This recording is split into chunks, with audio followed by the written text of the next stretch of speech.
Hello, everyone. I am Silverite, and we're back with another few episodes of this Let's Play of Pathfinder Wrath of the Righteous. We've defeated the demon that was in this room, and after leaving, we are going to venture off into the city a little more. We picked this Crusader Berenger's letters home up, which says, Shin, beloved brother of mine, for the first time in recent weeks, I found a few spare minutes to write a message for you, friends and family. Your restless brother Berenger is not dead and gone. Quite the opposite. I'm alive and glad for this chance I've gotten.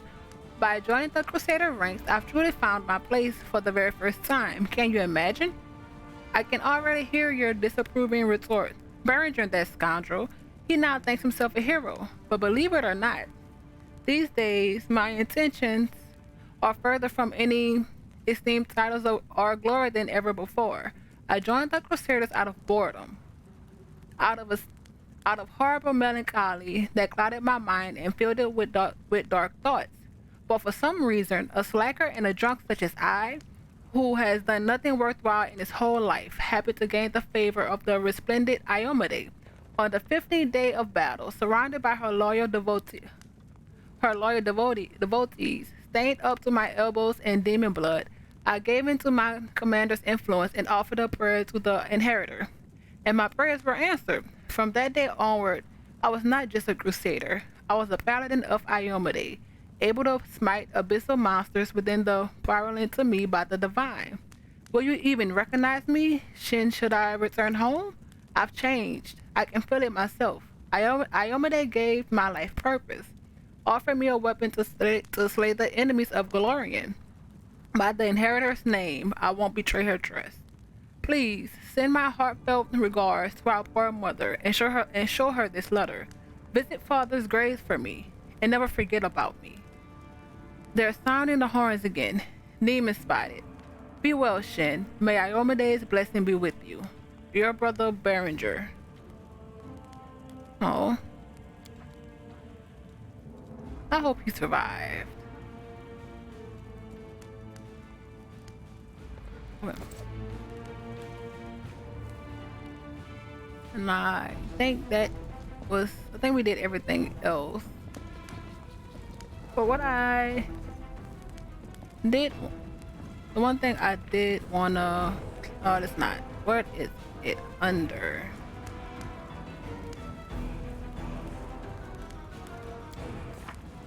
Oh, yeah. Under the journal.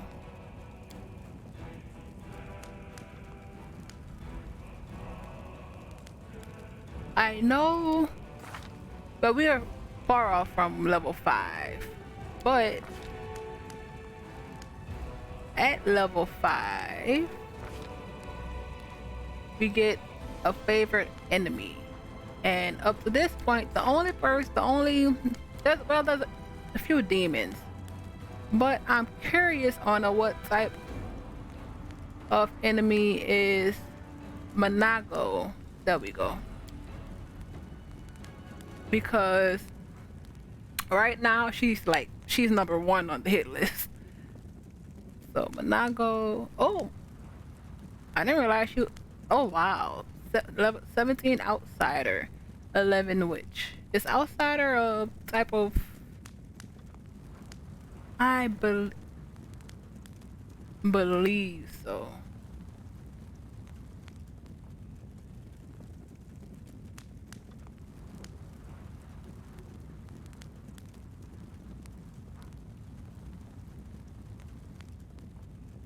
Chaotic evil outsider.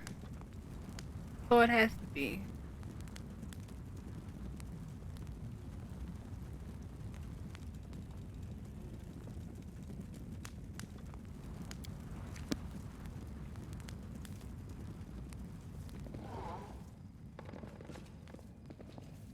So from here to the street and to the streets,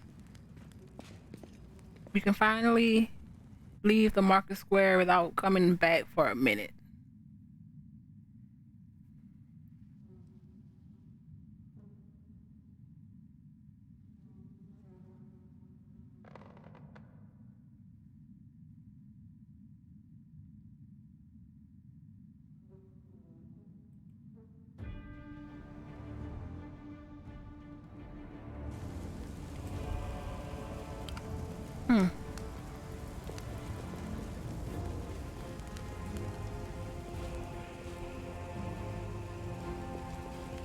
And the closest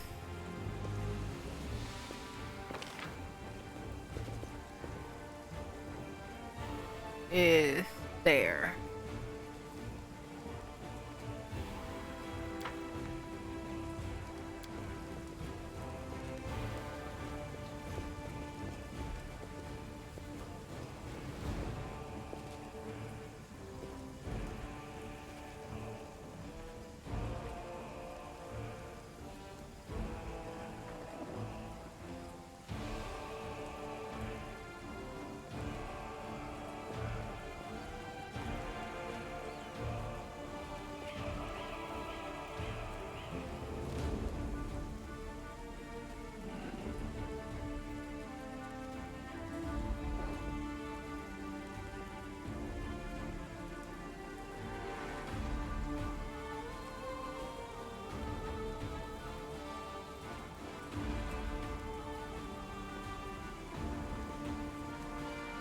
Oh.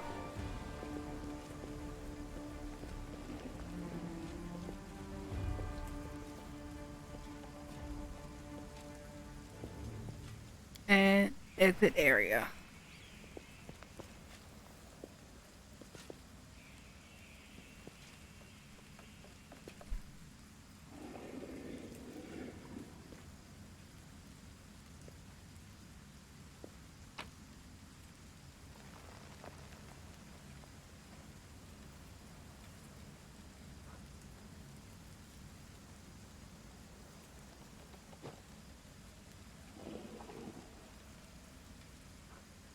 Bramlek.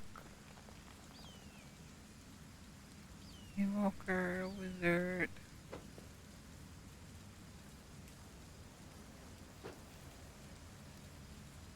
Just want to make sure there isn't anything we're leaving behind. Nope. Leave.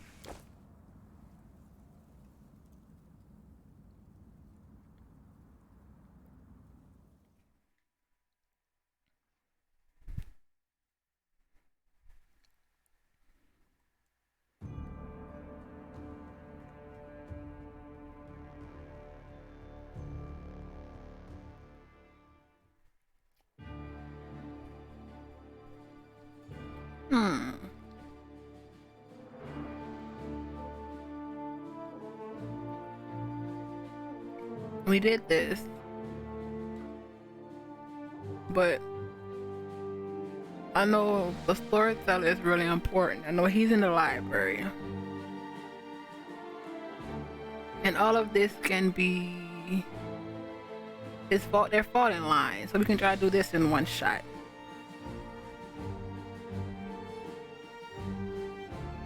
So, library we go for now. Library, wine cellar,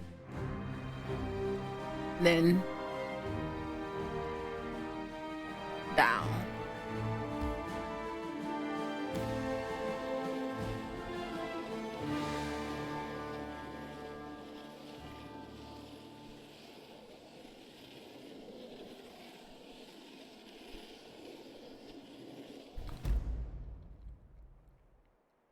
Oh, and there's a lost bag.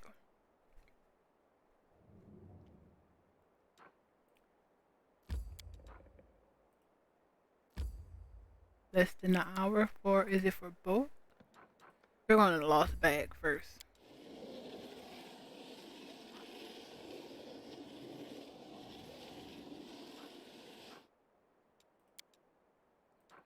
And then library.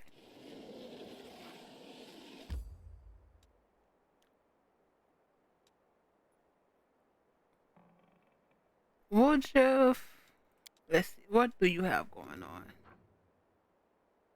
Oh, that's the, okay. Enter.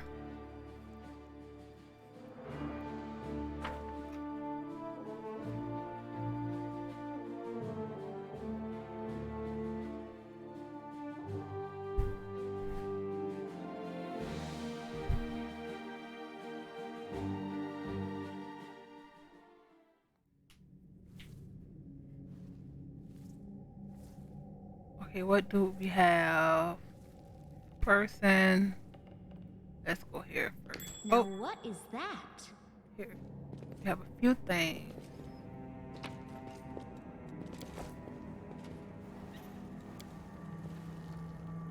The great library of Canabras has been ravished and wrecked in the most barbaric way. It seems that someone took perverse pleasure in smashing lamps and furniture and tearing pages out of books.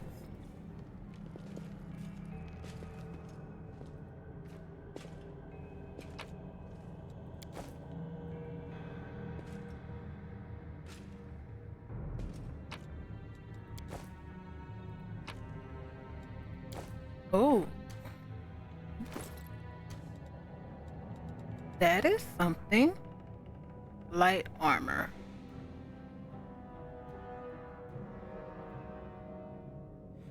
Oh wow, it is ups the dex tremendously. The padded armor grants its wearer a +2 bonus on concentration checks.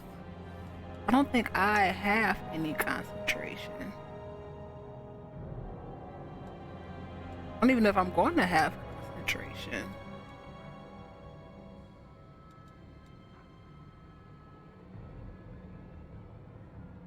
But Amelia, is this?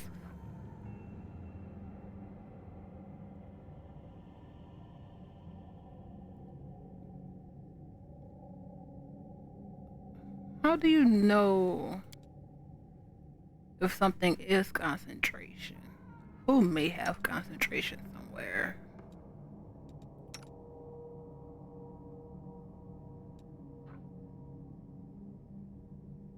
Is grease concentration?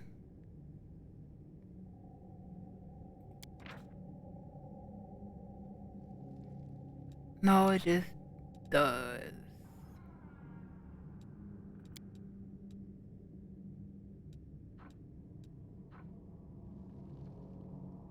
Hmm.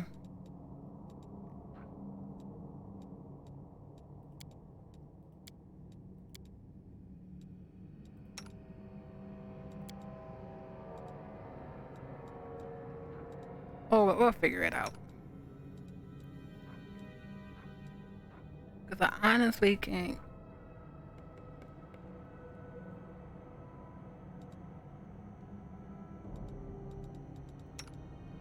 Either way. Oh, wait, is Bane concentration? Let's see. Bane.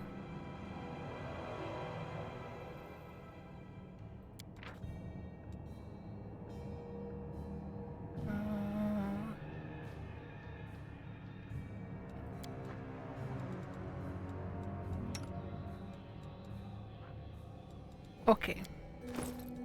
Either way, you have, not you, Camellia, +5 dex. I have +4. And Woodruff has +5. Woodruff can't use this. Let's see, reduce.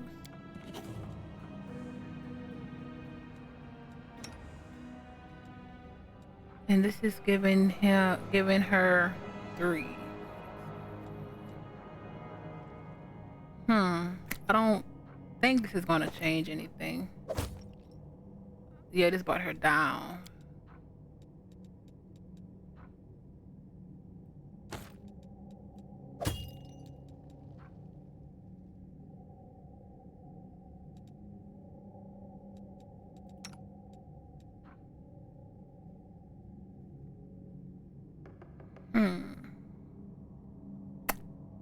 I think I'm gonna keep this for when my dex goes up.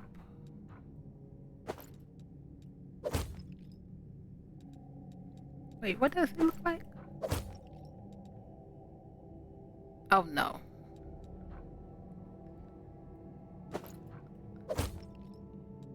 Okay, what else?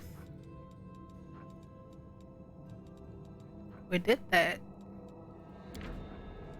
Thorindalev, the guardian of Canabras. Canabras has had no shortage of prominent figures, both those who have long passed away and those who still reside within the city walls. But it's safe to say that the greatest guardian there ever was, is, and will be is the silver dragon Thorindalev. Among metallic dragons, the silver kind in particular has high moral standards, Although, like most of their kin, they often remain indifferent to matters concerning mere mortals. They find it unbearable to watch impassively as injustice and crime are committed with impunity. Gazing down upon Galorian from above, Thorindlev has seen her share of injustice and violence, but no tragedy disturbed her peace more than Mendel's war against the world wound. Drawn into action by her curiosity and her interest in the crusaders that paid for others' peace and with their own blood, Thorindlev swooped down from the mountains and walked along the humans, taking on their form. This world must have felt so odd to her, so different from her own.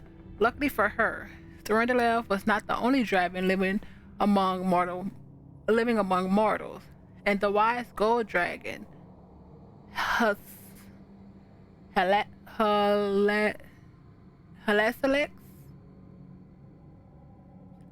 Halasiliax became a mentor for Thorindlev and her sworn brother Sever- Severus, who later mysteriously disappeared from history and human memory. Oh wow. So there are three dragons, but Severus Severus disappeared. Okay. During her life amongst mortals, Thorindlev performed many heroic deeds. She fought terrifying abyssal spawn, kept Canabra safe from many onslaught, and personally saved crusaders in need. In one such excursion, she herself fell victim to demonic taint. Onlookers reported that her shining silvery armor darkened, her eyes clouded, and her speech and movements became ruthless and crude. But so great were her spirit and determination that she achieved the impossible. She overcame the seed of evil planted in her very heart and returned to good once more. Today, Thorindlev is a living symbol of resilience and stewardness of Canabris, which served as a stronghold for crusaders and humanity's bastion in the world against the demon threat.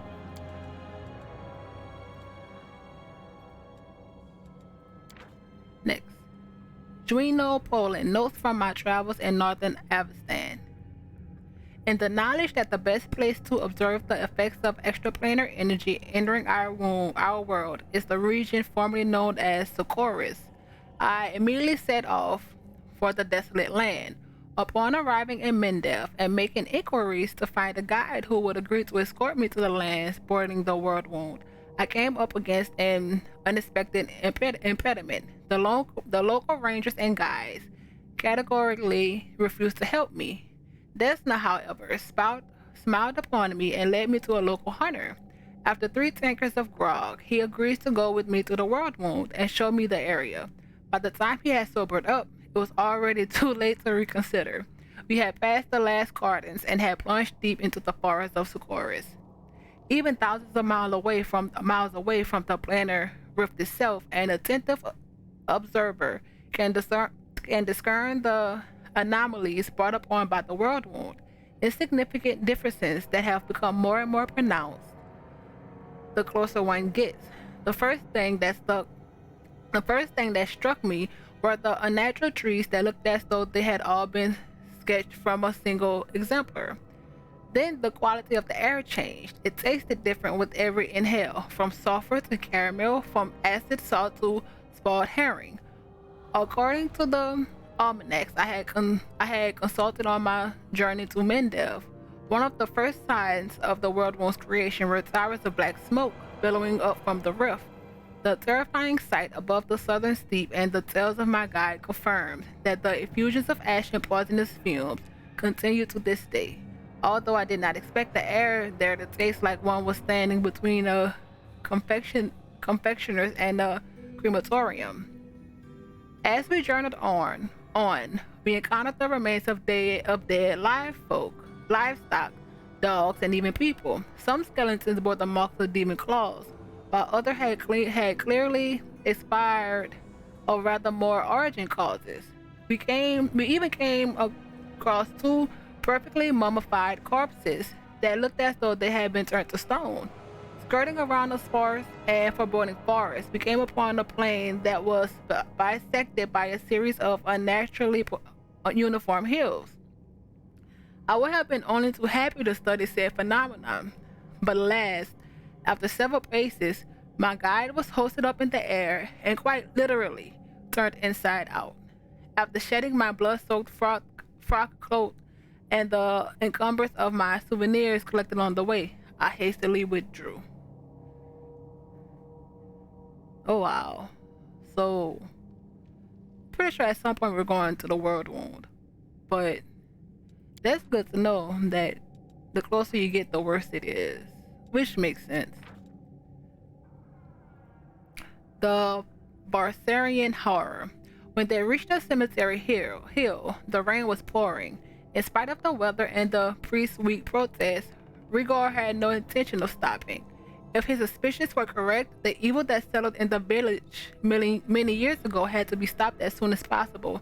The local priest, whom Rigor and Mogra had approached for help in their quest, was alarmed that these strangers were accusing someone from his flock and decided to tag along so that he could defend the innocent should the need arise. Ascending the broken stairs leading up to the ancient crypt atop the hill, Rigor quietly pulled out his blade and hid it under his soaked cloak. Once the two got to the hewn stone that served as a sacrificial altar, he spotted the gravedigger. Despite the last hour and the violent storm, he was digging a shallow grave. Before Rigor had the time to intervene, the priest, prompted by a desire to clear the hermit of suspicion, went straight towards the massive misshapen figure. The gravedigger turned his head, and at the first sight of Regor and Margra, started moving with speed that didn't match his proportions. He leaped far forward, and the shovel cut through the cold autumn air, striking the priest's head. Pieces of skull and bloody scraps scattered forth, and the gravedigger, letting out an unintelligible roar, lunged at the outsiders. Mangra, who had already raised her hands, froze in terror. The gravedigger's gaping mouth was filled with dozens of rows of sharp needle-like teeth, and the sorceress' weakened mind was struck by a murky stream of abhorrent blasphemy in an otherworldly tongue. Regor, however, had kept his composure. Dodging it to the side, he slashed the corrupted body as if cutting open a rotted, bloated shell. With a wet smack, the gravedigger's neck and chest burst open, revealing to the mortal eyes the beast's true form, one of a foul worm whose sickening body was now gushing in coils out of the now useless human frame. The cemetery keeper was an abominable Burmlik demon, created from the souls of despicable scum that in life used to defile graves and disturb the deceased in the vilest of ways. After rising from the bowels of the abyss and invading Galarian, he and his kind are always drawn to the place that used to excite the minds and fantasies of their progenitors. Wow, did any of that give us? Yep. Surrender Left book gave us +1 AC to against the dragons, and the notes gave us +1 competence bonus to attacks and damage on all natural attacks. Huh. You can save. I showed you. You learned something new from this book. Oh, twice, because we learned 2 things. Our path leads on. You have equipped the armor corrupt Raiders armor on Camellia. It limits their dex to 3. Without armor, this bonus would be a 5. Yeah, we tried that, but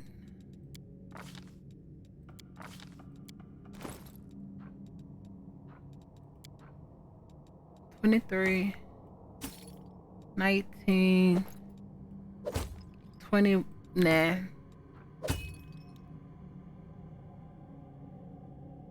Nah, I'm gonna stick with 23 for now.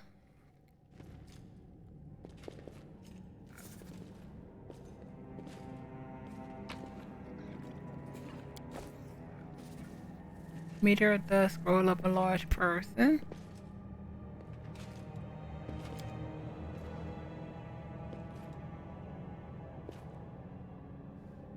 barrel of flammable alchemical substances. I don't think we can get around. So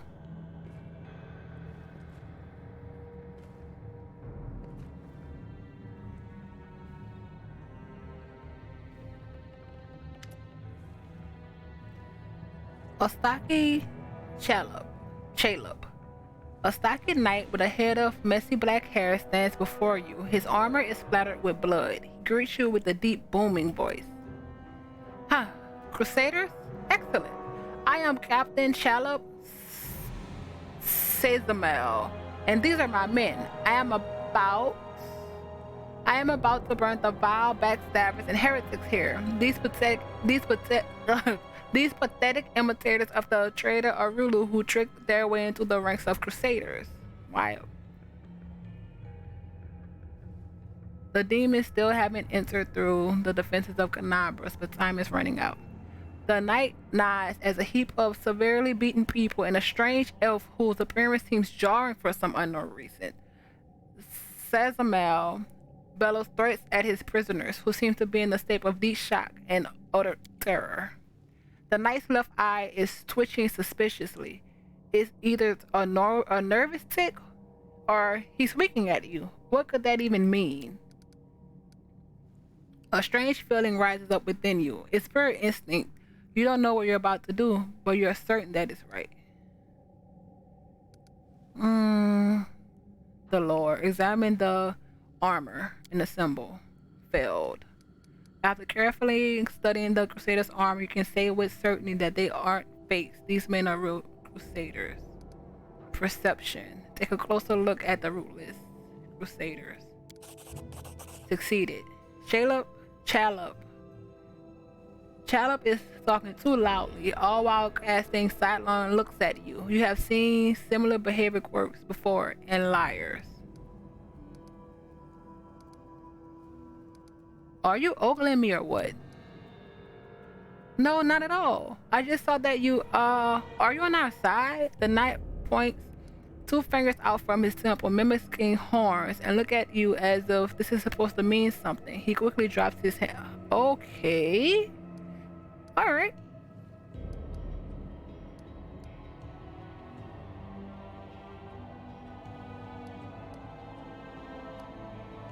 What happened to the library? Demons showed up and carried everything off. I wasn't here to see it myself. I was fighting at the square. But these filthy traitors told me everything. My fists made them quite chatty. So what, you tortured them? Do you think these methods are worthy of Crusaders? Under ordinary circumstances, no. But look around. The city is burning. Now is not the time for squeamishness. Why do you want to burn them? The warrior howls like a wild animal. Look around you. The city is burning.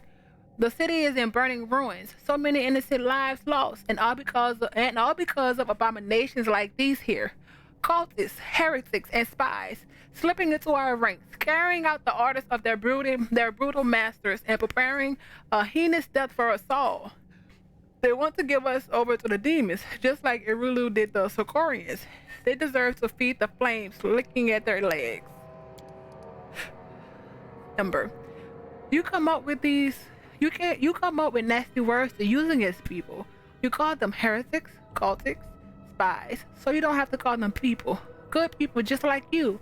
You'll feel bad for doing this to people, but not to heretics. Without these words, you wouldn't be able to burn them. Chaotic.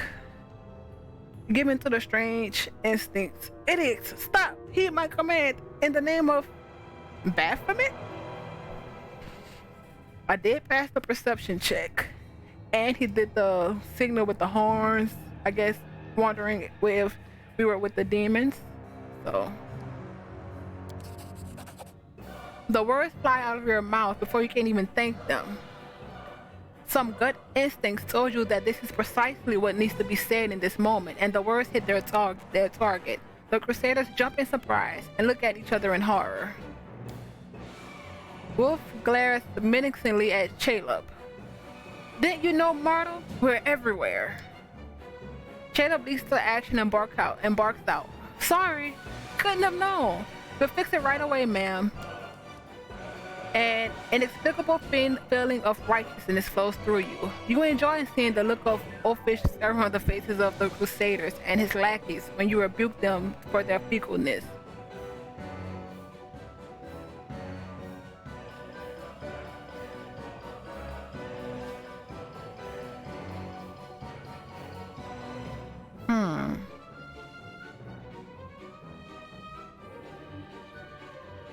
Report. Who are you? The Crusader's eyes bulge in fear as he bulks out. Caleb Sazamel, former knight of the Order of the Ever-Bright Crusader, deserter. Okay. These were my mates from playing cards, local fences for stolen goods. Reliable men. We set an ambush and caught 4 Crusaders who wish to join the ranks of the triumphant army of the World Wound. Good lads, brave fighters. We could do with more like you in the cultist ranks, then our victory would be assured. Thank you, I do my best. Shayla watches Land with rapt attention, his eyes lingering on Land's horn.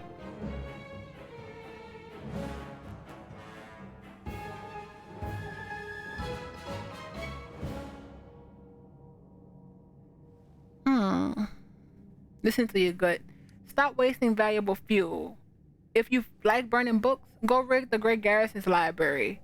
Our enemies might try to sneak in there. Step to it. There's plenty more where that came from, ma'am. I'll do everything you've ordered just as soon as those Crusaders arrive. They'll be dead meat. I'll go make sure that we get make it another 2 barrels of alchemist fire from the Great Garrison storeroom. Things are gonna burn right up in there. I wonder what if that's gonna change anything. I want this for sure.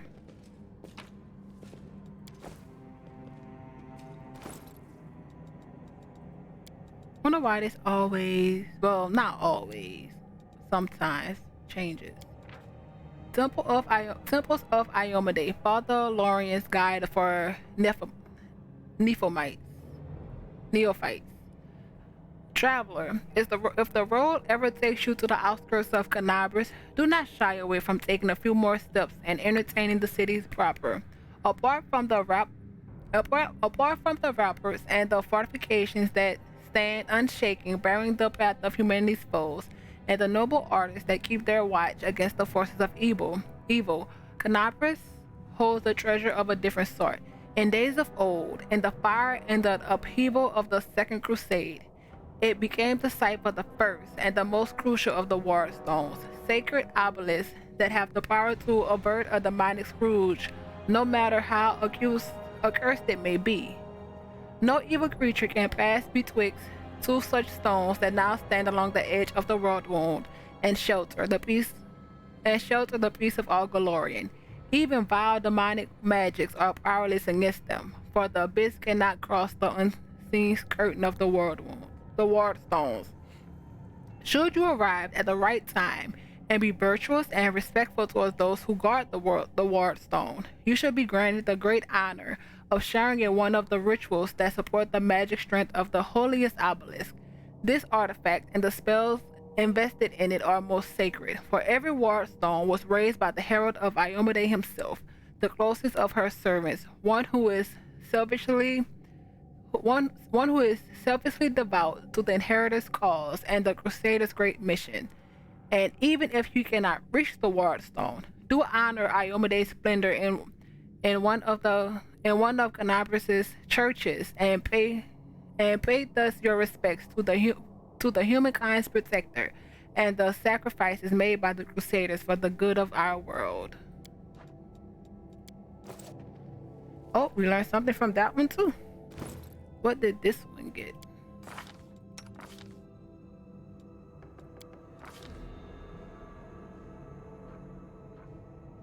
+1 shield bonus to AC against demons.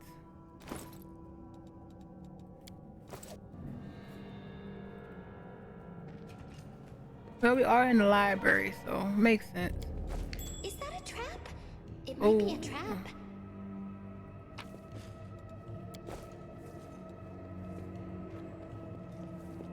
Even though this is rude.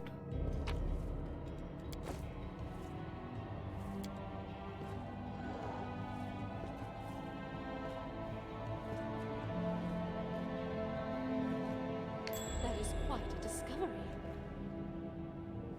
The bookcase is full of texts describing demons and methods of fighting them. Regretfully, all of this knowledge wasn't enough to save Canabras from the spawn of the abyss. Let's see what this is.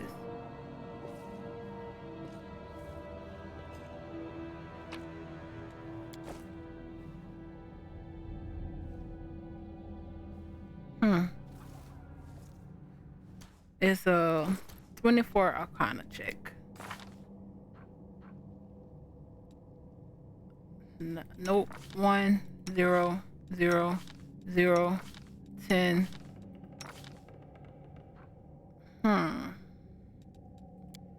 Ember. We will win this Zila, war. do you have? Oh. Who has Let us guidance? not hesitate. Something wrong? That's dismissed. You're a good person. I like you. You have guidance. Can you guide yourself?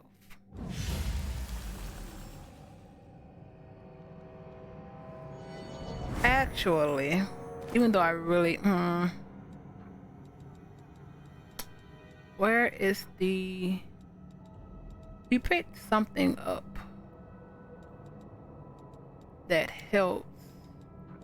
Did I give it to someone already? Yes, I think we picked something up that helps with checks.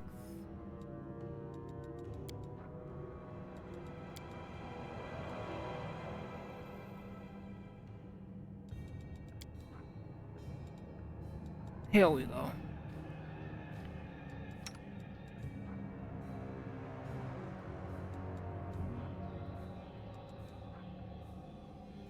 Once per day, the owner of this token can choose any skill and rub this token to get a +5.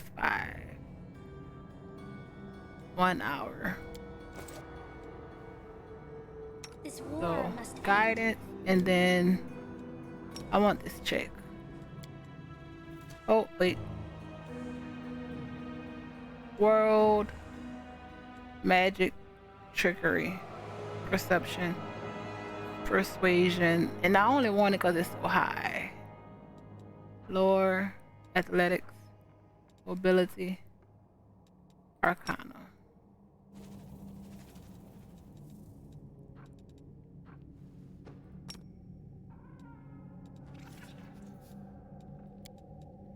And check.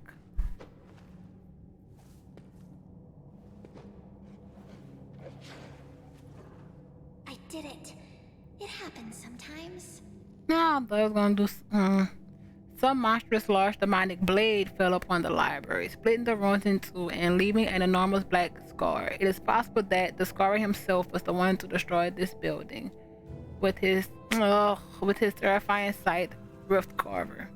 That's what I got out of that. Something that, what a waste. But it was my choice. Let's get them out. Praise Iomade, we're saved. You came just in time. Burning City. Storyteller. A blind elf stands before you. He looks extremely strange. His face wears his years heavily, which is unusual for members of his race. Thinning gray eyes, thinning gray hair, a rugged beard, sightless eyes, pale papery skin covered in age spots, a spine curved by the passage of time. This is not how elves typically age. The youth that graces the face of elves, even on their deathbed, have totally abandoned this decrepit specimen. This is an elf with a beard. That is an elf with a beard. I guess the worst can be found even amongst the best. That's Camellia. The old elf holds out his hand in your direction in the perennial gesture of the blind, greeting you with an unexpected, strong, and calm voice. Hello, I am Storyteller, and I wish to thank my rescuers. That is you, if I am not mistaken. Storyteller. The Storyteller is a mysterious elf traveler who arrived in Canabras shortly before the Scari attack. The strangest part about him is not his blindness, but the fact that he looks ancient, even though old age typically does not affect the appearance of elves. This enigmatic figure harbors many secrets. Storyteller, ha! That's the first I've ever heard of a vulnerable old timer like that having a street name. Would you? Ember. Sometimes a person can lose their name, but Mama and Papa are gone, friends are gone, and there's nobody to ask what it was. So instead of their name, a person can pick any word that is good. Everybody has to have a name, or do they? I don't know. Who are you? The old elf frowns. I prefer people to call me Storyteller. It very accurately describes the sphere of my occupation and interest. In spite of the places I have been, I am known by that name. When I was little, my mother and father used to tell me stories, but I have no one to tell me stories now. Sometimes grandma does in my dreams, but I always forget them in the morning. Can you tell me a story? The corners of the blind elf's mouth slowly creep upward. For you, I may have a story to tell, but perhaps it is you who has a story for me. I want to talk to you about something. The old elf responds with dignity and courtesy, but firmly. And thanks for my rescue, I, of course, will render you a service in return, whatever it may be. However, at this moment, I wish to be somewhere safer than the present surroundings.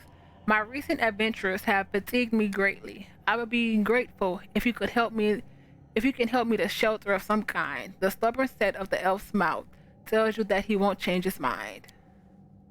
Woodruff. Typical. You do someone a good turn, and instead of saying thank you, they just ask for more help. Sela. Go easy on the old elf. He's had a rough go at it. Yeah, because we had it so easy. Finian. We can't not help him. If it was up to me, Grandfather Elf, I'd throw you over my shoulder and carry you out of here. This is no place for old folks. I'm taking you to the Defender's Heart. Please accept my sincere thanks once again, and if I may, please don't rush. I was struggling to keep up with your young legs. The storyteller lowers his voice slightly, and I am not the only one thankful to you. That young crusader over there is eager to give his regards, but he is too shy to approach you. I can tell from his quickened breathing. When we reach a safe place, take pity on the lad and accept his thanks. The young man with aristocratic features. The young man with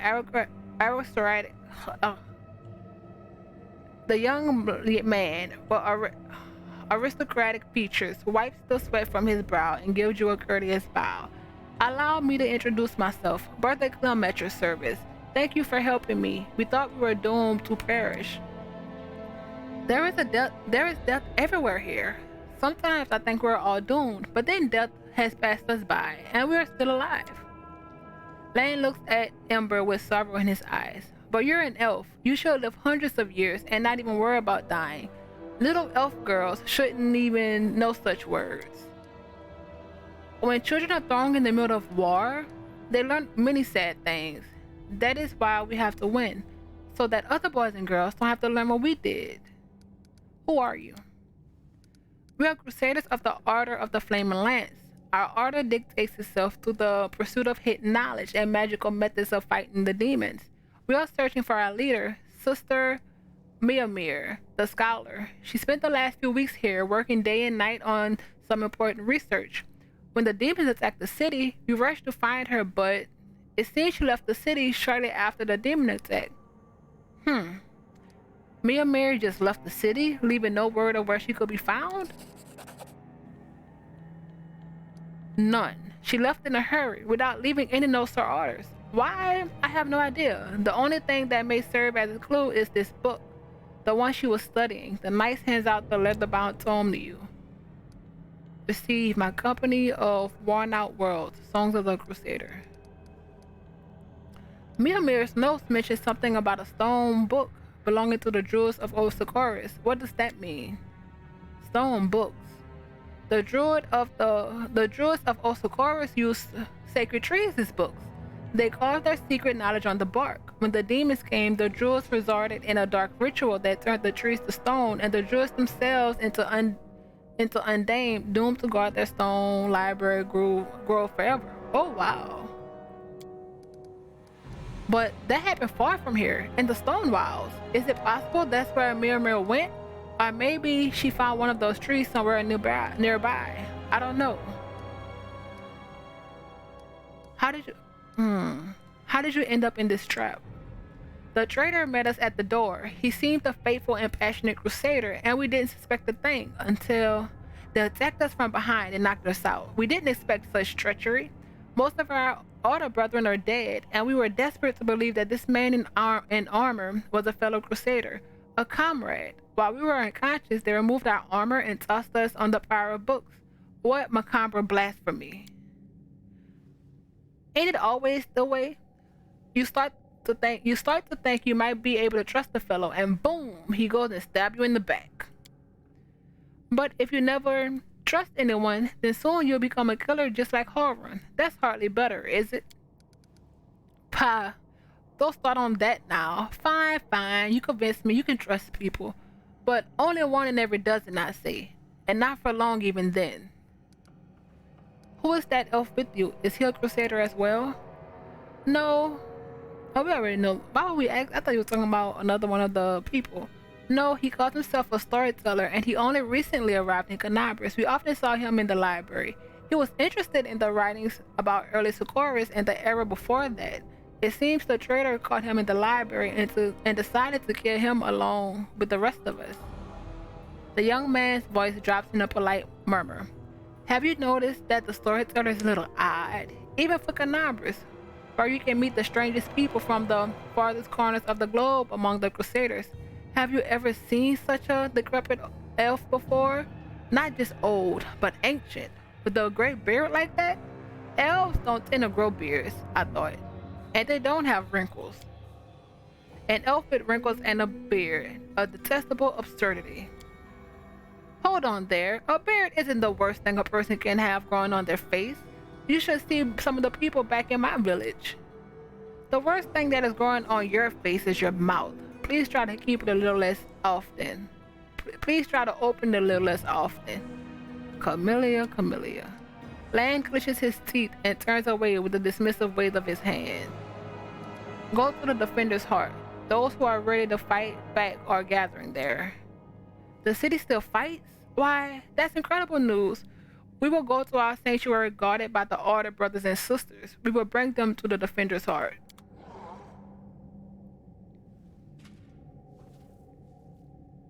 Can you take Storyteller with you?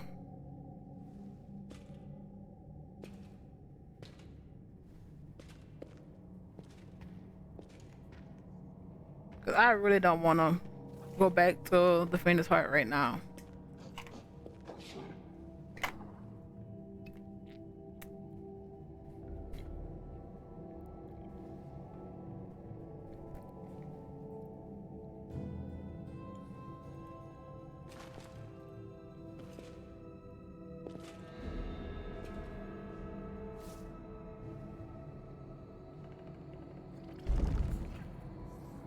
Through the door. What is? Oh, Ember. Oh, this is a world. This task is beyond me. This is a statue of a lean man dressed in wizard's robe. You do not recognize his face. Of course not. What is this? Magic essence?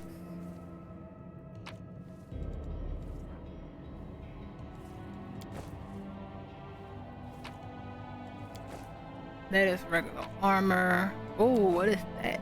Quarterstaff of coercion.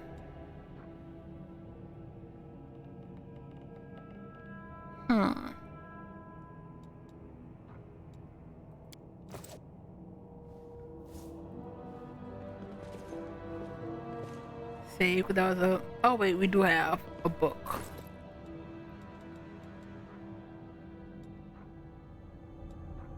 Oh wait, did we?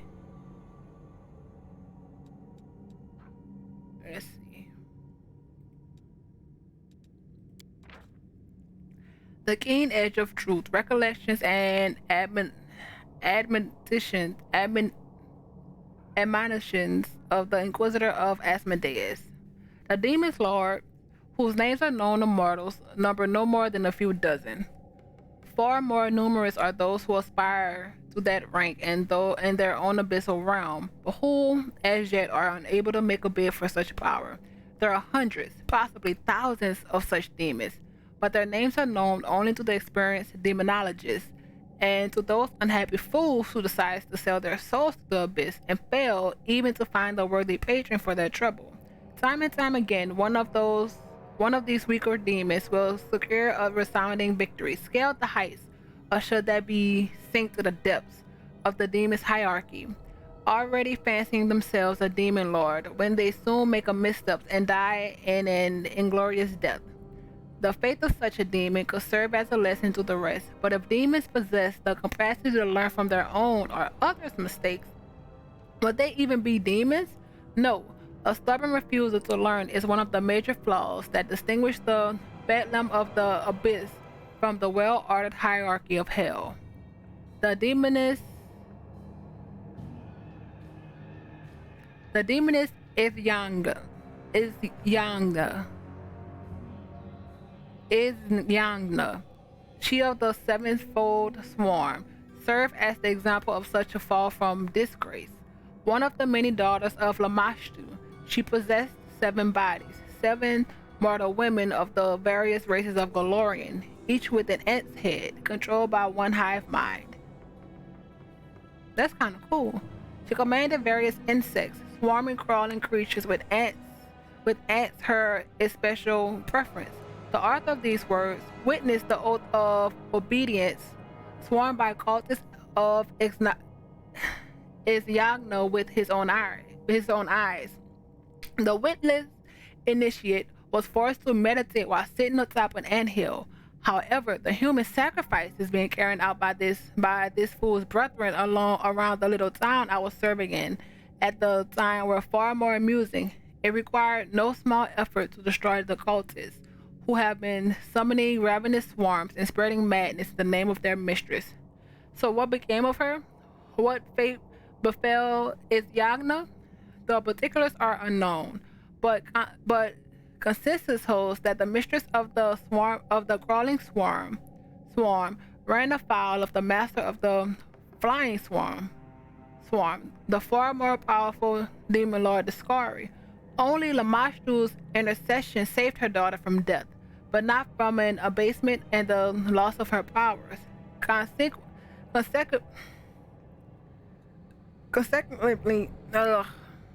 Consequently, most of her followers forsook from the cult of the Mother of Beasts. Today, Isyagna is worshipped by a handful of individuals who possess a stubborn predilection for sitting on anthills, and even to them, she can grant only minor spells.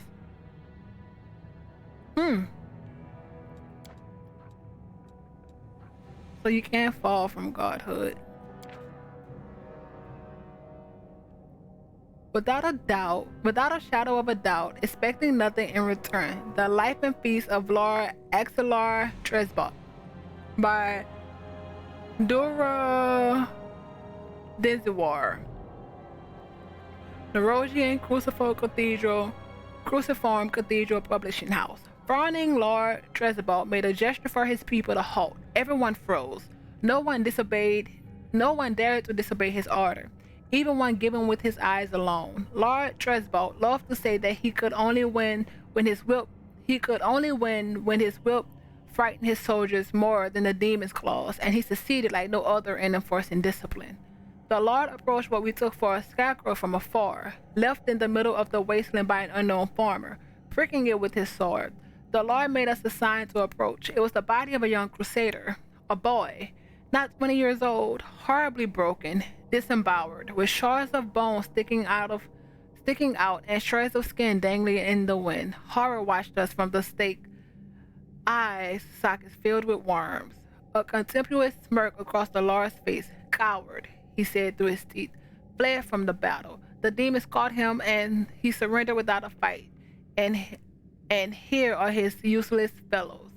The Lord kicked an inconspicuous bump under his feet and it rolled, revealing an open helmet visor with greenish-gray mush inside, swarming with insects. We shivered and looked down, realizing the ground underneath our feet was a mix of shards and metal and pieces of flesh. Cowards, the Lord said again, cowards and weaklings. They were doomed even before they approached the world wound. They should have never left their comfortable homes. What did they achieve? They delivered our demons a hot lunch, that's all. Let's go. When the slugs waste their useless lives, someone has to win this ridiculous war without turning away or heeding the disgusting crunches under the disgusting crunchy sound underneath his feet. He strode forward. We hurried after him, trying not to step on anything that was until recently a part of someone's body.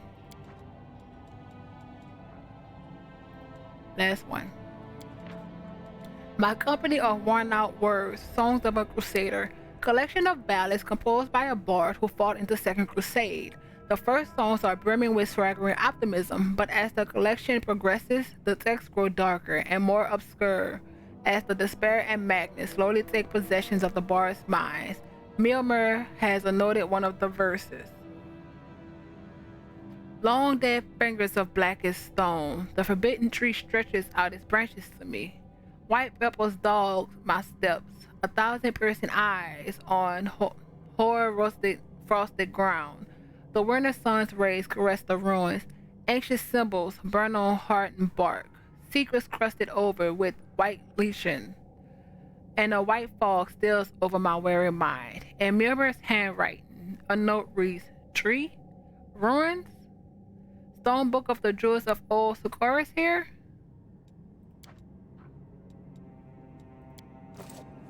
Learn something new again.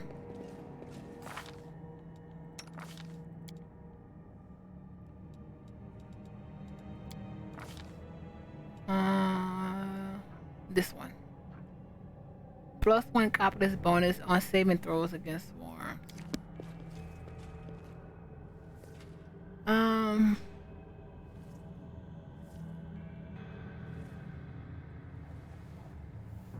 Pretty sure there's nothing else. Right there. Oh. Something? I'm See? pretty, and I was wrong. How to make money during the war against demons. My mentor and his, let me do it from the. My mentor and his training partners used to feel sorry for me. I had enough power to summon and hold a lesser imp at best. Would you call that real magic? Huh. But there's nothing a smart lad like me can't use to stake out his reputation and make his fortune. There's one particularly nasty sort of demons called Abricanitalus.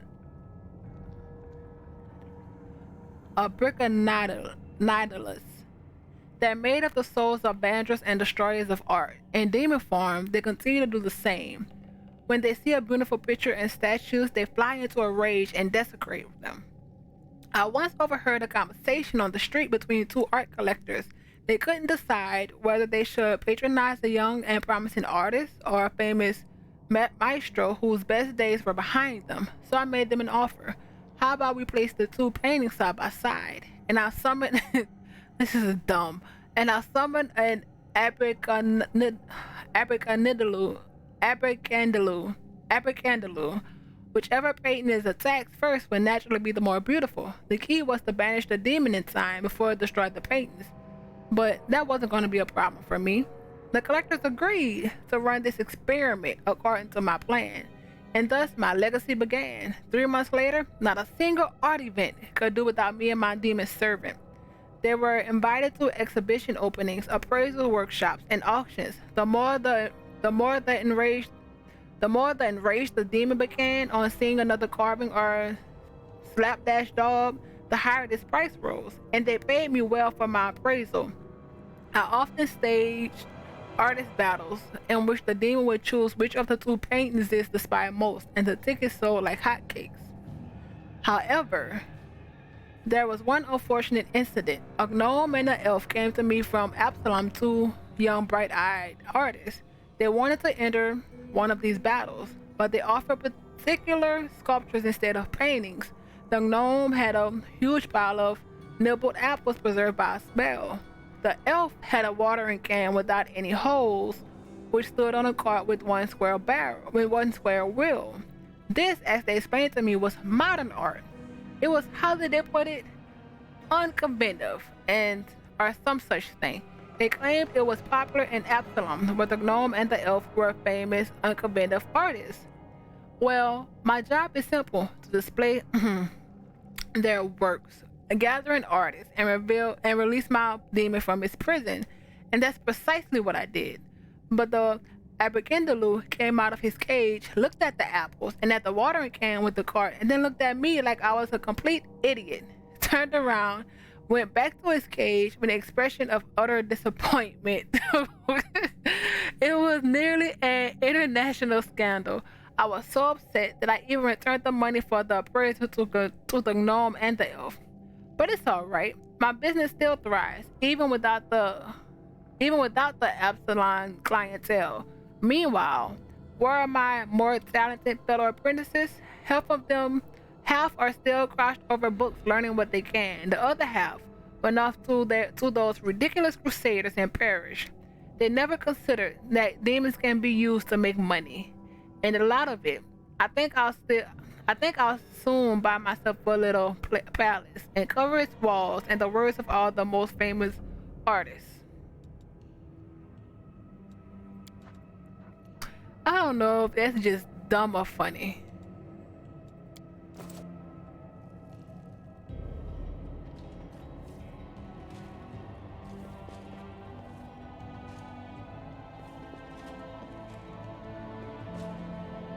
Let's go around one more time. I will guide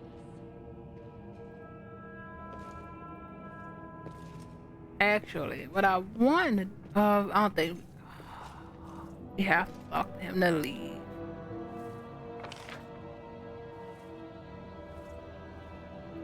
Do we?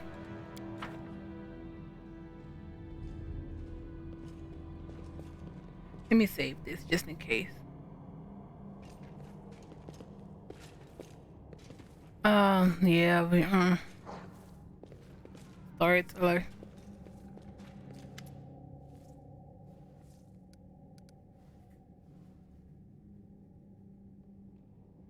The old elf frowns as if listening closely to something, and then decisively turns his face to you. Incria, is it not? I recognize you from the sound of your footsteps. I'm taking you to the Defender's Heart. Please accept my sincere thanks once again, and if I may, please don't rush. I was struggling to keep up with your young legs. No, can I leave? Go do the little thing that's close by, and then come back? Nope. I guess we're going back to the Defender's Heart. This is wasting time.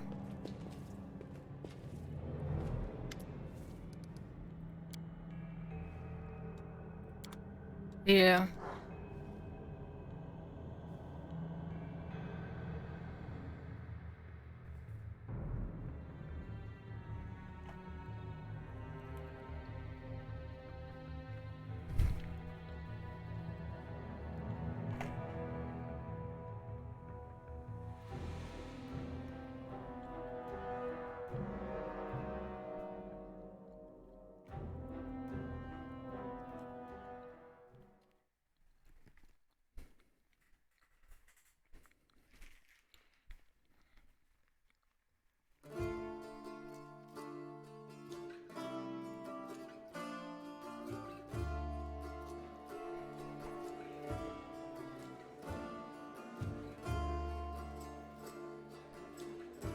don't even know if that took time, but I do know I need to do the offer now. I forgot last time. And I don't want. Let's do this. Don't want that. I'm gonna split this because it's too many.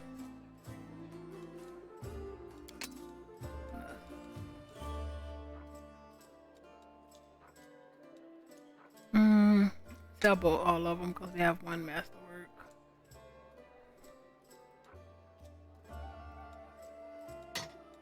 Keep one of those.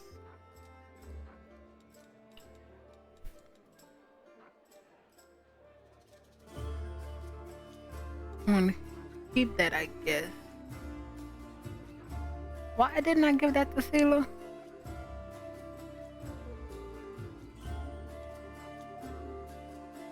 Throwing X plus deal for that.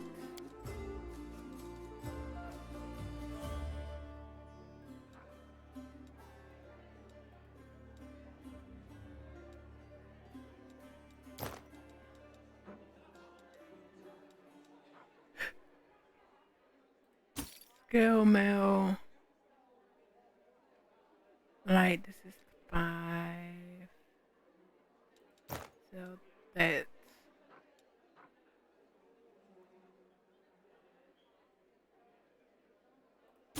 chain shirt.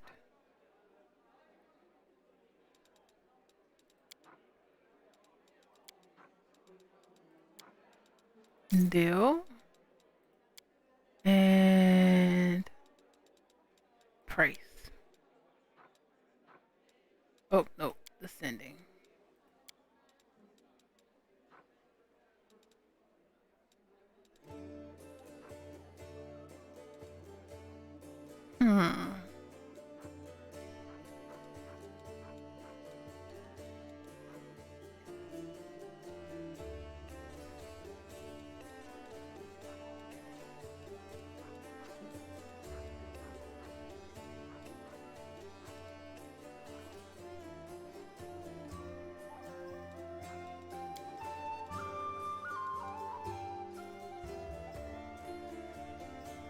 We don't have enough for that. How many first aid kits do we have? I know we use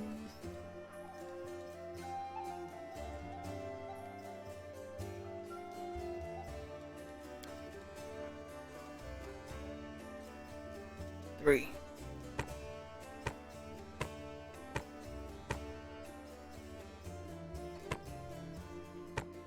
Let's take all 10. Oh wait, that's 25. I don't know why I thought it said 10.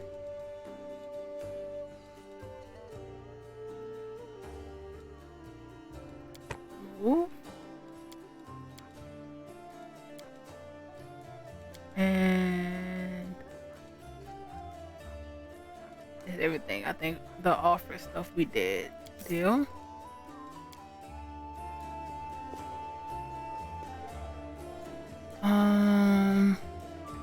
Save.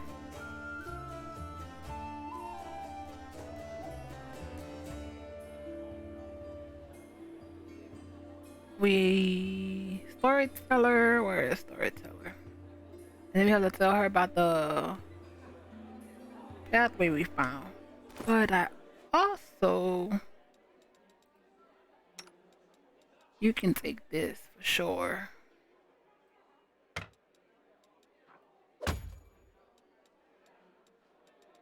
And you have the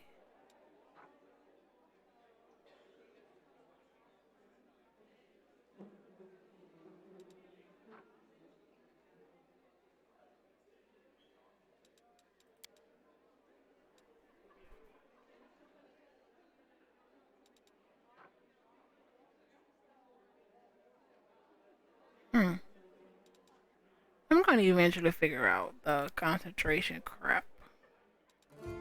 No mirror image isn't a concentration, I don't think.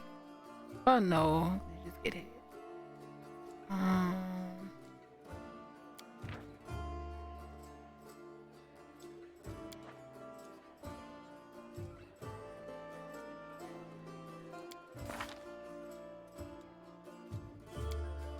let's see, what can I give you, Ninio? I always a whole bunch of nothing. What is this?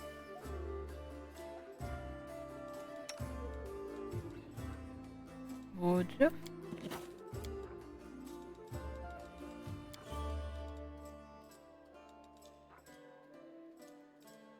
Summon monster. And Ninio, what do you? Burning hands. Oh.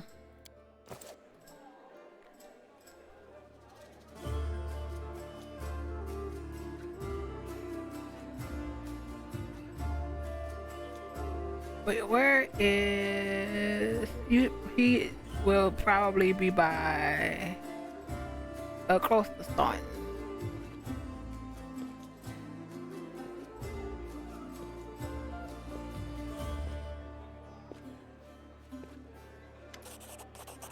The blind elf looks better than he did in your last encounter. His clothes are clean and his pale face has some color. The elf turns to you and listens closely. Is that you, my savior? I recognize your footsteps, determined footsteps, befitting a determined person. Allow me to thank you again for saving me. Please accept this humbled gift as a token of my appreciation. The elf hands you a small black ring with 2 scarlet runes on it. Storyteller's ring. Erebeth has explained why you are looking for me. I warned the authorities of Canabras that the local wardstones had been desecrated. They waved off my warnings and paid for their inaction. I have examined many wardstones, but only in the one garden Canabras did I sense a flaw, a spot of corruption inside. A vulnerability though demons will surely use. They are able to spread blight inside the wardstone, corrupt it, and make it their weapon. It frightens me to think what it will be capable of. The wardstone must be destroyed. Do you wield some special magic power, some instinct? The storyteller chuckles. Yes, to a certain extent, but it's more of a gift. I can see the past, stories that have happened. I touch an object and shreds of its owner's memories are revealed into my mind. Their emotions, passions, and tragedies. I see visions like I am them, and their stories happen to me. This is my power. I've been roaming the world gathering such stories for many thousands of years. One day I will gather them all. Who are you, and why did they let you examine the wardstone? The elf smiles faintly. I am the storyteller, just an old elf, and a bit more. I am old, even for an elf. I've seen many things and I have been to many places. Not so long ago, I witnessed the making of a young kingdom in the Stolen Lands, led by a remarkable and promising individual. My advice on the complicated making of conquering these lands proved to be useful to that leader. This is not uncommon for me. Some seek my advice or service, and I don't refuse. This is how I acquired my reputation as an old vagrant who never hurt anyone, stayed out of other squabbles, but sometimes gave good advice. I had a few friends in Erosian who vouched for my integrity. This is why my humble request to be allowed to see the Warstones was granted. I visited all of them, but only found cause for alarm in Canabras. Why did you travel to the Warstones? I tried to see their stories. The visions I had when I touched the Warstones were unclear. I saw hundreds, maybe thousands of different stories at the same time. They followed each other like flashes of lightning. It was impossible to separate them. I couldn't understand where one of them ended and the next one began. What blight is concealed in the Wardstone? I'm afraid I don't have an answer to your question. To understand the nature of this blight, we need to understand how the Wardstone was created, and it is hidden from me. I can only guess. Have you heard of the Red Morning Massacre? A dreadful morning remembered with fear even by those not yet born at the time. A demoness called Monago invaded the city with a crowd of her followers and started to do what demons do best: kill and desecrate. They say they covered the war stones with pieces of dead bodies, splashed it with blood from top to bottom. Could such an abomination darken the radiance of the gift of Iomade herself? The locals think this is impossible, but who knows? It was not the last attack. Many demon leaders brought their unholy forces here.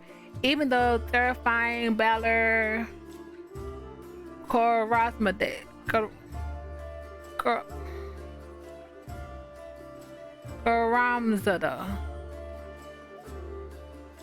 the Baller. Oh, we already read about him. Their attacks were rebuffed, but they still within their target. But they still reached their target. I think this is when the seed of corruption was planted in the stone. It wouldn't have grown on its own, but the Scarlet himself has now come to take advantage of this weakness, to open the absence that has been festering for years, unnoticed by the people of Canabras. And when the demon lord struck the blow, the weakened stone gave in. Now it's in the demon's hands, and nothing is stopping them from spreading the blight throughout the entire stone and from it to the other stones along with the perimeter of the ward stone. The general: I have heard you, storyteller. In that case, you must make every possible effort to destroy the corruption. Unfortunately, I don't know where to get an instrument powerful enough to banish it from the ward stone. As far as I know, there is nothing like it in Canabras, but the demons might have something. I have heard the dying roar of Thurendalev, the silver dragon, the protector of the city. At the same time, I felt an unfamiliar power sweep over me from head to toe. I would advise you to go to where Thurendalev perished and search there for something. I'm sorry I can't be more specific, but intuition and a strange sense of rightness tell me to point you there. Can I help you? The storyteller nods gratefully. I appreciate your offer. I have reason to believe that somewhere in Canabras there is a manuscript authored by an elf from Coronin who witnessed Earthfall. The storyteller's voice certainly breaks, and he slips for a moment. For personal reasons, I would like to examine it, but no matter how hard I try, I have failed to find it. Even in Blackwing Library, I only found a mention that the manuscript exists and is held somewhere in the city. I assume it's stored at the Great Garrison. They wouldn't let me into the archives when I visited. All those crusaders were nervous about the strange blind elf interested in their secrets. It's understandable. The crusade naturally made them a little paranoid, but now the Great Garrison has fallen into the enemy's hands. I would be grateful if I could see the manuscript. Present the purple stone knife. I found it in the square where Thurendalev perished. What do you make of it? The storyteller reaches out and says softly, even from here, I can feel strange energies emanating from this object. If you don't mind, I will examine it using my method. I will try to see the past of its owner, their emotions, and strays of their memories. Maybe it'll help us better understand what we are dealing with. The storyteller touches the knife, his fingers clamping around the hilt with a hunger masterful grip. His face contorts into an evil grimace, his voice distinguishedly raspy. Hunger. My many legs bring me into the lair, to my mother's festing halls. Her swollen body overfilled with blood is so huge that I have to look at it with all my eyes at once. On top is her scrawling little head with a long beak that is always yearning for more food. A bird? You feel feverish, and your chest, where the mysterious wound is concealed, feels hot. Your mind is flooded with a wave of visions that repeat the words of the old elf. Mother greets me with a placid screech. Stupid, greedy wretch, whose only achievement is my birth. A creeping wingless creature. It's your fault I have no wings. A symbol of greatness, a birthright I should have received from my mighty father. Mother points me to a crowd of whimpering subjects, suggesting I fortify myself with their pathetic flesh. Not today. I summon my spawn, and they fly to me, enveloping me in a teeming cloud. Like dark buzzing wings, they unfold behind my back and lift me up. Mother has always been stronger, but she did not expect this. I dive on her and rip her limp, bloated body with my claws. Ichor splatters the bone, spurs on my heels sink into her flesh. I clench her pitiful tiny head and tear it off along with the shreds of meat. Victory! I am the strongest. I am the son of my winged father. The elf grimaces with distaste. His voice becomes normal again. Appalling. Stories like that are the most difficult ones to keep with me. What in the world?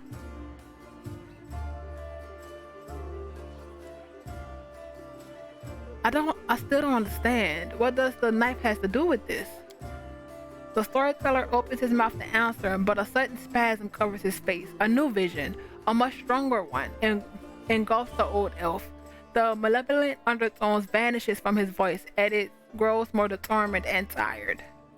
Even looking at the warstone is difficult. Despite the corruption nesting in it, it still has an aura of strength. Your fingers clench around the stone hilt so tight it hurts. A little spot on the flawless surface of the wardstone draws your attention. It looks like a butterfly, corruption in the guise of something utterly harmless, but it will grow. You swing and you stab the butterfly with a knife as hard as you can. Your fingers cramp painfully. A howl invades your ears. White light everywhere. The stone knife falls from the old elf's hands. Out of breath, he drops to his knees, his trembling, the terror on his face so unlike his usual dignified manner. What was that? That was not the past. That was something that is yet to happen, or rather, might happen. One of the roads to the future. In one of the possible futures, this item will help you cleanse the wardstone, or destroy it. You feel a longing to take the stone chisel and plunge it into your chest, right into the wound that has opened up in it. It is hard to resist this feeling, but at the last moment, your self-preservation instincts take over, and you manage to keep control of your own hands. The old man stands up. He looks completely stunned. Never before has anything like that happened to me. But how? I am not an oracle or a prophet. Or is this something riddled from the past that has caught up with me? I must find out. Seeing stories have happened is one thing, but seeing stories that has yet to happen? I don't know why this is happening now, but there's one thing I'm sure of. This is not a coincidence. This is a sign of coming changes, great changes. I shared your vision, and this knife tempted me. Did you see what I saw? This has never happened before. Could it be the magic of the object that you brought me? I sense dark energies in it that can cloud and charm the mind. Be careful with this object. It may have tried to influence you, but you managed to overcome its power and subdue it. Or something else happened to you. Something we don't yet understand. Maybe it's the knife that gives you the power of divination? This knife is a powerful artifact, but I feel that its power is of a different nature. No, I feel the same as I do when I tell the past. This is my gift, but manifested in a completely abnormal way. So can you see the future? I don't know. Obviously I can, but nothing like this has ever happened to me before. The future never opened its secrets to me before I met you. Guys, who are you and why have our paths crossed? I feel this is not a coincidence. Something momentous is happening. Destiny is pushing us towards something, but what? Questions without answers. I swear, this morning I couldn't have imagined what awaited me. Is what you saw destined to happen? No, the future is not set in stone. It used to be a long time ago when the god Aradin guarded Galorian, but not now. Prophecies do not come true. Or they do, but not the way they were supposed to. I only saw one version of the future, one of the paths leading to it, but the choice has not been made, and our destinies are not set in stone. Is Aradin the...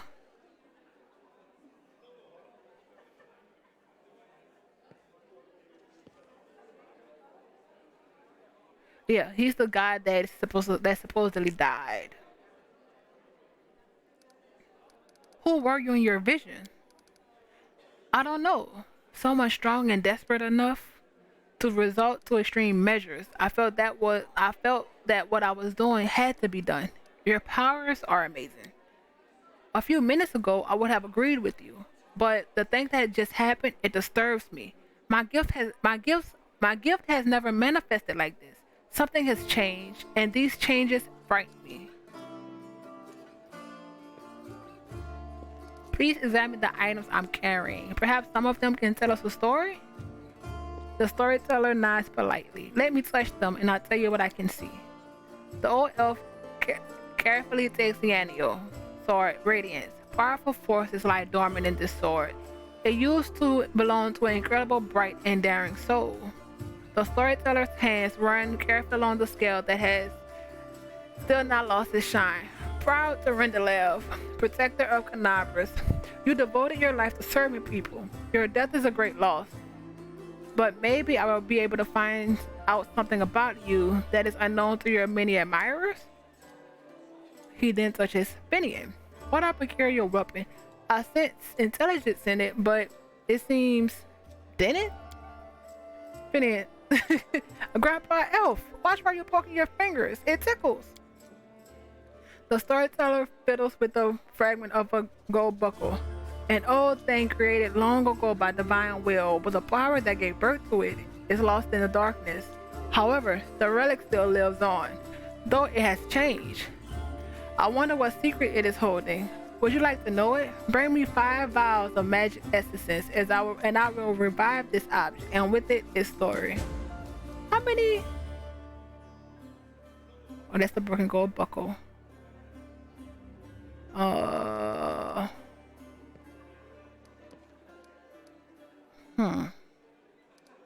know I don't have enough for this. Tell me about its previous owner, the stone knife. The storyteller touches the knife. Oh, we already went through this.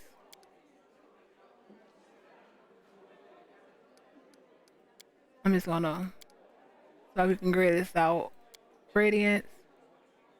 Okay. Dresden is doomed.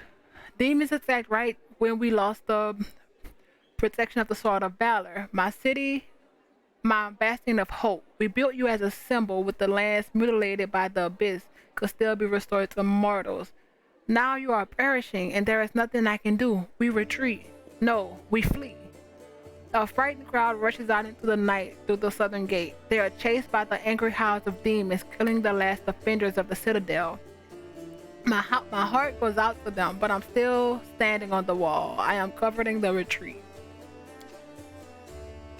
Demons do not attack. They seethe around you, fall from the sky, strike from all sides at once. They can't be stopped, but they can be distracted. I ran to the upper floor of the gate tower. Radiance glows within the golden light in my hand.